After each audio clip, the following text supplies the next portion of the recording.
उसवे हसना पर अमल करना। नबी सल्लल्लाहु अलैहि वसल्लम, क्योंकि कुरान मजीद में अल्लाह रब्बुल आलमीन ने कहा लक़द कान लकुम फी रसूलिल्लाहि उस्वतुन हसना लिमन कान यरजुल्लाह वल यौमल आखिर व ज़करल्लाह कसीरा, कि अल्लाह रब्बुल आलमीन ने नबी सल्लल्लाहु अलैहि वसल्लम के बारे में कहा कि ऐ मोमिनो, रसूल की जिंदगी में तुम्हारे लिए बेहतरीन उसवा है। किसके लिए बेहतरीन उसवा है? अल्लाह रब्बुल आलमीन ने जिसके लिए नबी सल्लल्लाहु अलैहि वसल्लम को उसवा करार दिया, उसके दो शर्त बताए हैं। कहा कि उस आदमी के लिए जो अल्लाह रब्बुल आलमीन पर और क़यामत के दिन पर ईमान रखता हो। हमारा ईमान है कि नहीं अल्लाह रब्बुल आलमीन पर? क़यामत पर हमारा ईमान है कि नहीं है? जाहिर सी बात, अगर हमारा ईमान है अल्लाह रब्बुल आलमीन पर क़यामत पर, तो हमारे लिए नबी सल्लल्लाहु अलैहि वसल्लम आइडियल और नमूना है। और दूसरी चीज व ज़करल्लाह कसीरा, और जो आदमी अल्लाह रब्बुल आलमीन का बकसरत जिक्र करे, अल्लाह रब्बुल आलमीन को बकसरत याद करे, तो हमें और आपको अल्लाह रब्बुल आलमीन का जिक्र करने का हुक्म दिया गया कि नहीं हुक्म दिया गया? कुरान मजीद में बहुत सी आयतें हैं, फज़कुरूनी अज़कुरुकुम, तुम मुझे याद करो मैं तुम्हें याद करता रहूंगा। नमाज क्यों है? नमाज ये अल्लाह रब्बुल आलमीन का सबसे बड़ा जिक्र है, क्योंकि उसमें हम पढ़ते हैं अल्हम्दुलिल्लाह रब्बिल आलमीन, अल्लाह की तारीफ बयान करते हैं, सुभान रब्बिल अज़ीम, सुभान रब्बिल आला। ये अल्लाह का जिक्र नहीं है तो और क्या है? अल्लाहुम्मा अंतस सलाम मिनकस सलाम।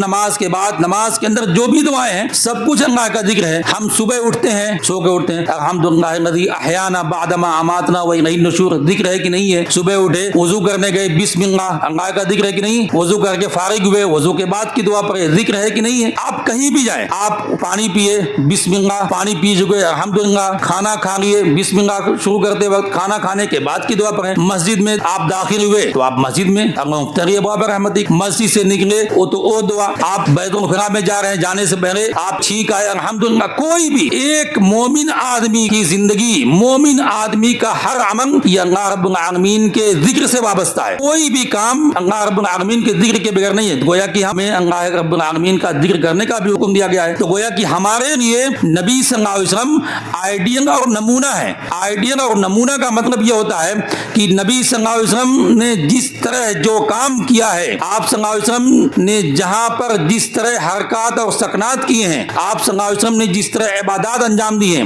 आप सल्लल्लाहु अलैहि वसल्लम ने कायद में जो अक़वाल कहे हैं, आपने अक़ीदा जो बयान किया है, आपने अखलाक व किरदार जैसा करके दिखाया है, उन तमाम की पैरवी की जाए, उन तमाम अखलाक व किरदार, इबादत, मामलात को अपनी जिंदगी में उसको ढाला जाए। ये है आइडियल, ये है नमूना बनाने का मतलब। लेकिन हम और आप अपनी अक्सर बेशतर जिंदगी में क्या देखते हैं?